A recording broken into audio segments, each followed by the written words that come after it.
Welcome. I'm Sam Alkin. This is our food safety office hours.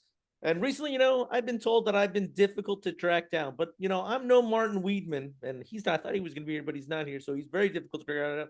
But we're not food ingredients, right? So being able to accurately, rapidly, and consistently track food ingredients across the supply chain is really critical to responding to and limiting the impact of a foodborne outbreak. And we've discussed FDA's proposed food traceability rule before on the office hours, but now the rule is final. And while January 2026 may seem far off, I think a lot of food businesses are really going to spend all of 2025 laying the groundwork for compliance. Who needs to comply? What foods? How? These are all great questions. And we're lucky to have Adam Friedlander here. He's a policy analyst in FDA's Coordinated Outbreak Response and Evaluation Network. He's going to give us an overview of the final rule. Adam helps lead the agency's efforts to advance strategic and tech-enabled traceability initiatives under the new era of smarter food safety. Adam is also a Big Red alum, so great to have him back. He's got a BS in food science here, and he's also got an MS in regulatory affairs of food and food industries from Northeastern University. And then after he kind of gives us that overview, we're going to open it up to a great panel to discuss your questions and the implications of the rule for industry. So joining us today, we've got Donna Clements, who is our Produce Safety Alliance Coordinator and Northeast Regional Extension Associate.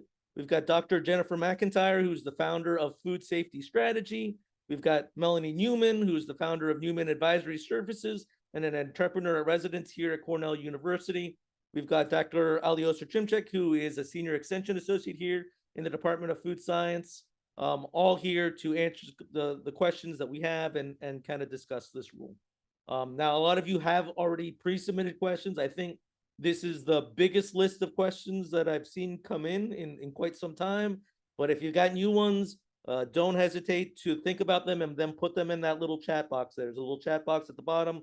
Click that. You can type in your question, send it either directly to me or to everybody, and I will read it out when we get to that part of the discussion. So with that, I want to welcome Adam.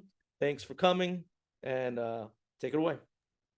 Thanks, Sam. And first, I just wanted to thank all of you for joining this presentation today. I'm happy to answer any questions that you all have, so please don't be shy. And I just want to acknowledge how special it is also to be giving a presentation to the Cornell University community and the public at large who's attending this as well. I grew up in Tompkins County, and I started doing research in Cornell's Milk Quality Improvement Program when I was in high school. And some of these people are on the line today, and really having an opportunity to study food science has been one of the most thrilling professional experiences I could have imagined, especially growing up in a rural town in the Finger Lakes region. And Cornell University provided one of the greatest educations I could have imagined. And I'm so fortunate to now serve the public at FDA.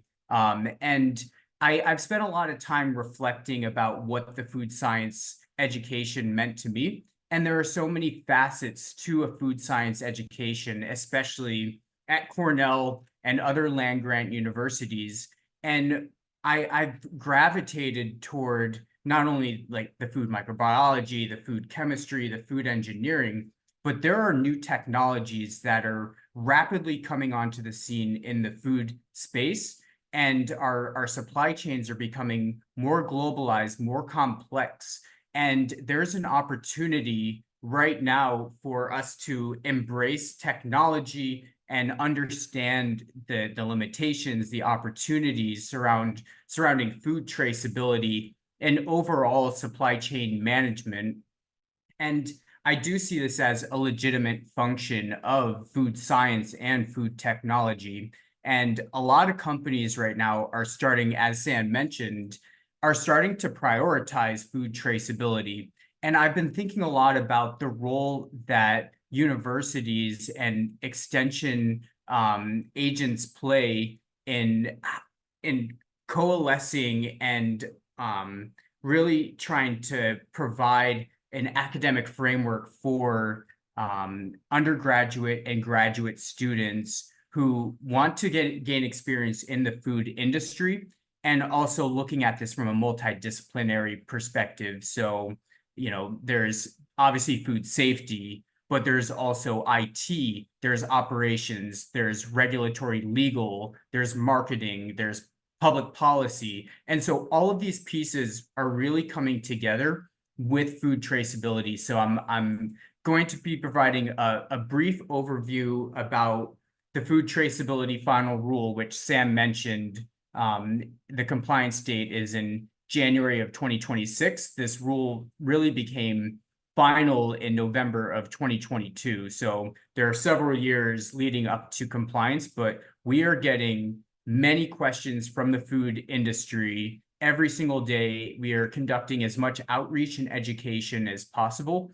So I really look forward to any questions that you have. There are no bad questions. So I just wanted to thank you again for the opportunity to provide this overview and also sit on this really tremendous panel as well. So I want to give a brief overview of the office that I work in, the Office of Coordinated Outbreak Response, Evaluation, and Emergency Preparedness. It used to be called the Core Network, but FDA a couple months ago underwent a reorganization. So now we're Core Plus EP. And we really, we coordinate with different international, federal, state, local, tribal, territorial governments to find the source of foodborne outbreaks. And we use those findings to prevent them from happening in the future.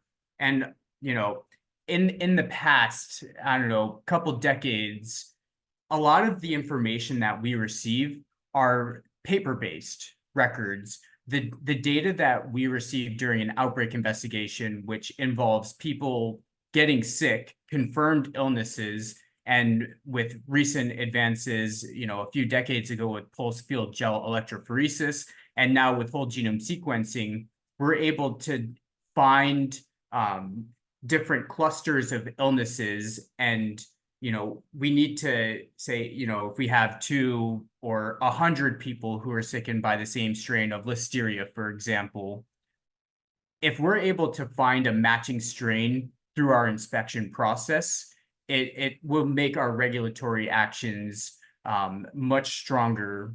So in terms of finding out what the source is and using those regulatory actions to maybe provide corrective actions.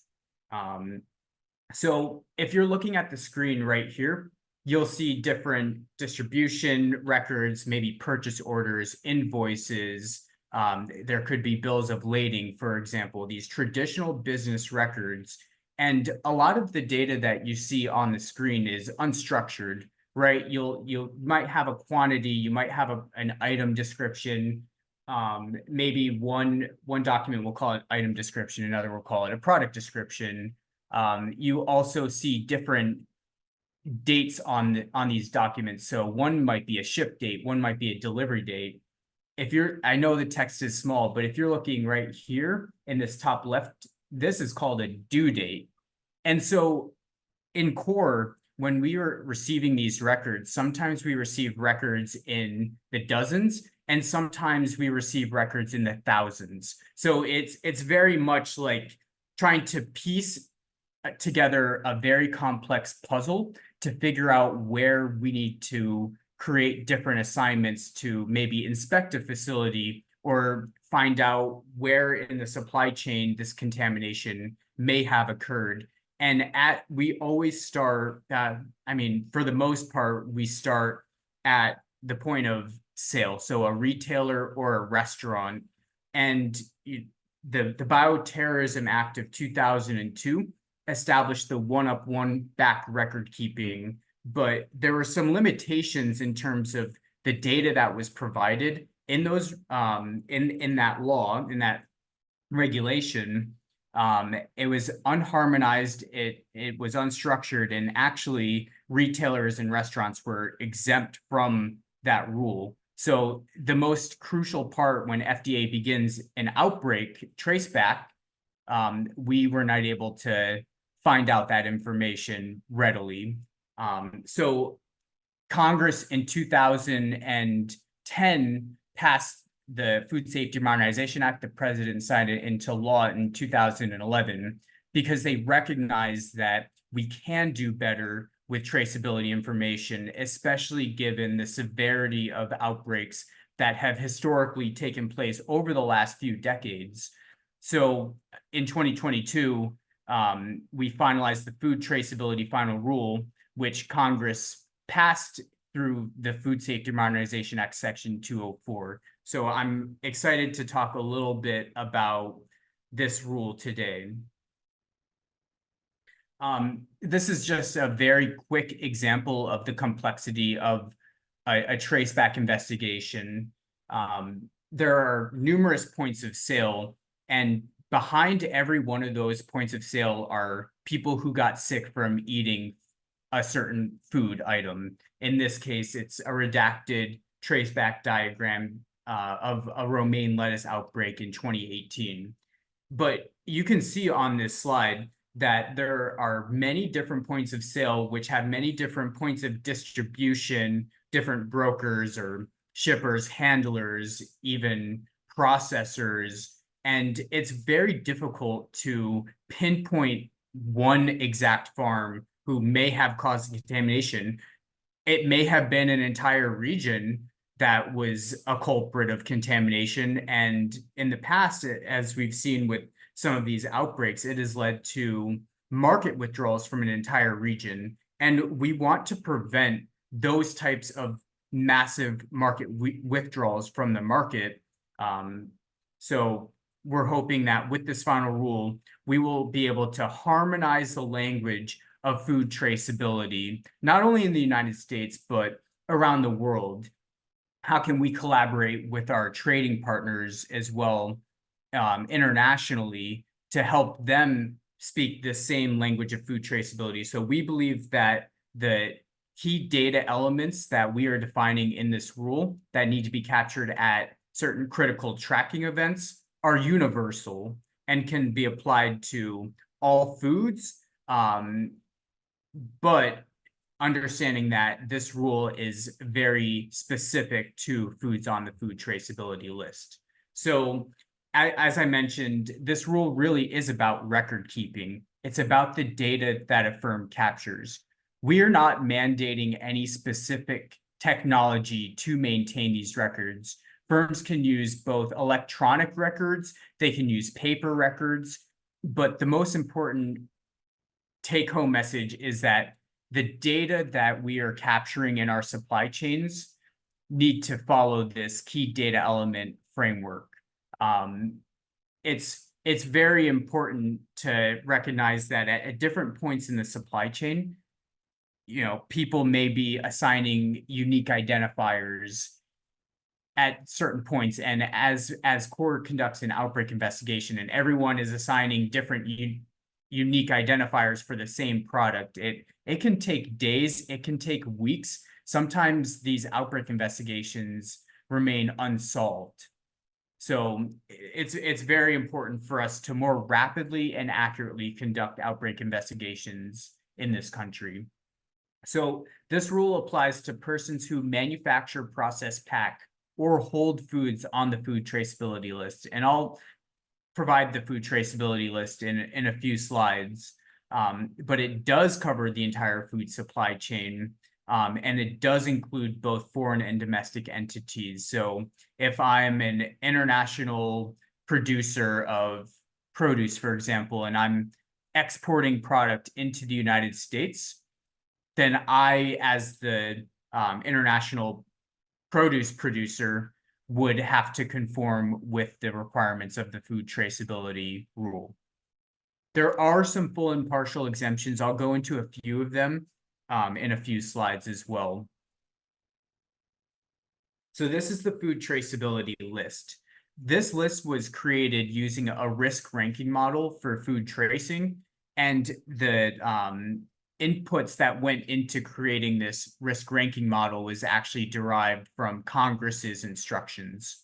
So, there are several different elements in that algorithm, severity of illness, frequency of outbreaks, the cost of outbreaks tied to certain commodities. So the food items that you see on this list scored high enough in that algorithm to warrant them making the food traceability list. So only those persons who are manufacturing, processing, packing, or holding any of these items, minus some partial or full exemptions, would need to comply with the food traceability rule.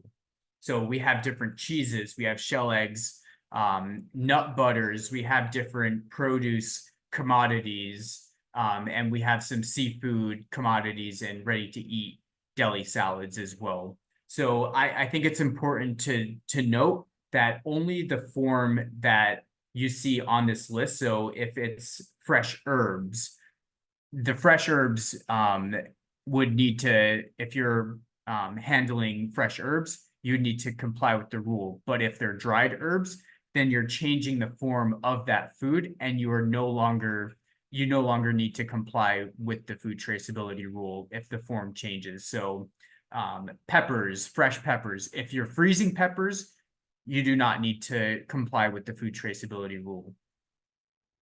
So the emphasis that I really want to focus on today are the ideas of key data elements, critical tracking events, and what's involved within those key data elements and critical tracking events. So I like to think of critical tracking events as the event where you're manufacturing, processing, packing, or holding food. So think about, I'm a retailer, I'm a restaurant, I'm a distribution center, I'm a harvester, I'm a packer, right? Those are critical tracking events. And within each critical tracking event, there are certain key data elements, the most important data that FDA feels are necessary for us to effectively conduct an outbreak investigation. So one of the most important key data elements are what we call the traceability lock code and the traceability lock code source. So this really ties everything together. There are very specific rules around when you can assign a traceability lock code. It can be at the initial packing step. It can be at the first land-based receiver step. It can be done at a transformation step. And there's a fourth one as well. If you receive product from an exempt entity as well, you need to assign one. But other than that, if you are not one of those critical tracking event people, then you cannot change the traceability lock code. The traceability lock code source tells us at FDA immediately who assigned that traceability lock code. And why is this important? Well, as I mentioned, it can sometimes take days or weeks for us to even get information from a retailer. And then it can take the same amount of time, if not longer, once we go back into distribution. So time is really critical during an outbreak investigation, a public health threat. So that's why the traceability lock code is so important, is because it'll help us move more rapidly back in the supply chain. There's other pieces of data as well that I believe are already captured within the food industry themselves. So think about the date that I receive a food, the date that I ship a food, what is the name of the product description, what is the location where these events are taking place, and what traditional business records house all of this information. So for the most part, a lot of this data already exists. It's the traceability lock code and it's the traceability lock code source that are new for people. And that's where we're seeing some of the greatest difficulty. This rule also requires a traceability plan. So these are basically just the procedures around how does FDA interpret a given company's traceability data. I mentioned that a lot of times we just get hundreds, sometimes thousands of records. And when we're analyzing this information, how do we analyze it? So the traceability plan really helps us to understand, hey, this company has a certain way of assigning lot codes, and then we look in their records and we're able to better understand it. And lastly, what's different about this rule as compared to other FSMA regulations is that it requires companies to work with each other. So collaboration has to be built in. You know, we always hear the phrase, "You're only as strong as your weakest link." Well, as data moves throughout the supply chain, data it can be very difficult to all be on the same page for every product that you are manufacturing, processing, packing, or holding. But it is very important for this rule for companies to understand what data do they currently have, what data are they missing. There are no verification requirements in this rule, but firms are responsible for making sure that they are capturing the key data elements at their critical tracking event steps. So that's why it's so important for companies to start working with each other within their own supply chains to make sure that they are capturing all the data that they need. So I mentioned our compliance date of 2026. I want to be very clear that we're still developing our enforcement strategy for compliance, but we are committed, as we have with other FSMA regulations, to educate before and while we regulate. So, you know, the January 20th of 2026 is going to come, and we're not going to go to all food companies on that day and say, give me all of your traceability records. We aren't resourced for that, but we understand that this is a new regulation, and we want people to come into compliance with this rule, but we would most likely expect some voluntary corrective actions as a first step. There are other traceability regulations out there outside of FDA, like the Seafood Import Monitoring Program through NOAA, National Oceanic and Atmospheric Administration. And that rule requires continuous upload of data to a federal regulator. This rule does not do that. This rule is very defined in its scope, and we will only ask for information upon request. So there's no continuous uploading of data to FDA. This is a very limited regulation. We also noted a few months ago that routine inspections won't begin until 2027. And the caveat is yes, we won't have inspectors coming in and requesting for traceability information on a routine basis, but if your company is involved in an outbreak, FDA does reserve the right to request records under the food traceability rule, even before 2027. So after January 20th of 2026.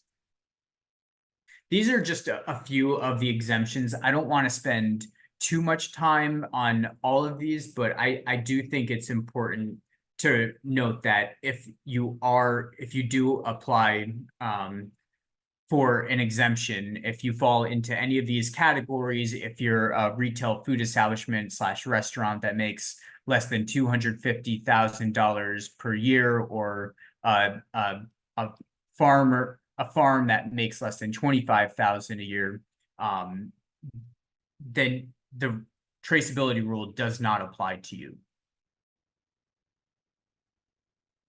So I mentioned that we're developing our enforcement strategy with state, local, tribal, territorial, and other regulatory partners to enforce this rule. That plan is still being developed, so I'm not able to answer any specific questions, but just recognizing that we are preparing for compliance at FDA, but what that looks like is still to be determined. But as we figure out what that strategy is going to look like, we're going to be very open about what it's going to look like with the broader food industry. But I think that it's important to look at what we've done with other FSMA regulations in the past as a reference for what it could look like. I'm also really happy to share that we've been working with the Food Safety Preventive Controls Alliance to develop industry training. So very similar model that other FSMA regulations like food defense, the intentional adulteration, preventive controls for human foods, FSVP, those were all done in conjunction with FSPCA. And so we're currently working with academic partners, industry partners, as well as FSPCA and several other of my FDA colleagues to develop a training that hopefully is going to use that train the trainer model and really provide some foundational information about the food traceability rule.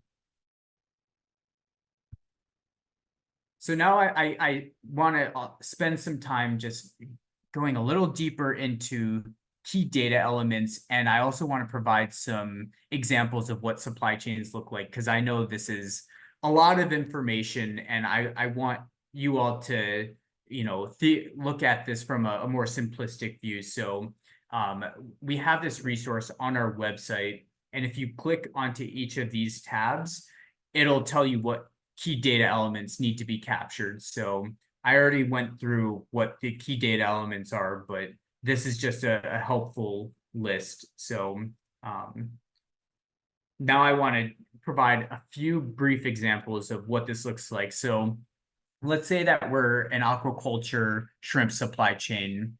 I want to start from the retail food establishment. If FDA is conducting an outbreak investigation, we are going to start at that retail. So we will look at their receiving key data elements. And when we look at those records, we will see that the TLC source is this initial packer. Within 24 hours upon receiving this information, we will be able to contact this initial packer. Whereas before, it could take over a day, maybe a week, another week here, another week here, and then a month later, we get to the initial packer. This is game changing. And I just want to acknowledge that if companies are in compliance, we can go from over a month to a day of getting this very critical information tied to an outbreak. So that's what this looks like. And the initial packer will have information about the aquaculture harvester and cooler as well. Same thing for cucumbers, right? We start at the retail food establishment and we go to that processor for, let's say, some type of processed cucumbers. We'll know from the retailer's records that the produce processor had transformation key data elements where they assigned a traceability lot code. And we're also going to be looking at their receiving key data elements, which tells us the original food traceability lot code for the cucumbers. So when the cucumbers were initially packed. So that is at the speed of how quickly we would be able to move back in the supply chain. This is a soft cheese example. If there are ingredients that are not on the food traceability list, then there's no need to comply with the food traceability rule. But soft cheeses, other semi-soft cheeses are on the food traceability list. So they would need to establish transformation records, but for that farm or the ingredient supplier, they don't need to provide information about the key data elements that they were capturing. And this is the last one. I have already provided examples about what transformation looks like and how it relates to that initial packer, but fishing vessels are exempt from the rule. But that first land-based receiver of a food from a fishing vessel, that's similar to the initial packer for produce, but that first land-based receiver would need to establish that TLC. So now I very briefly want to touch upon the records maintenance and availability. So I think it's important to highlight that no, we don't have any technology requirements for this rule. However, we do have a requirement for firms that don't have some sort of exemption to this provision. that they need to provide an electronic sortable spreadsheet to FDA within 24 hours of a request with the information. So I think it's important to highlight that if I'm the retailer, I'm only responsible for my receiving key data elements. As a retailer, I wouldn't be responsible for the grower's information. That information, at some level, or maybe the initial packer at some level would get to me as the retailer, but I'm not responsible for filling out information on behalf of, the initial packer, although there are some caveats there, right? You are allowed to have someone maintain your records on your behalf. But the important part is the electronic sortable spreadsheet, which for me really is a way to organize the information instead of core outbreak investigators, looking at over 1,000 scanned PDF documents, sometimes real paper documents as well.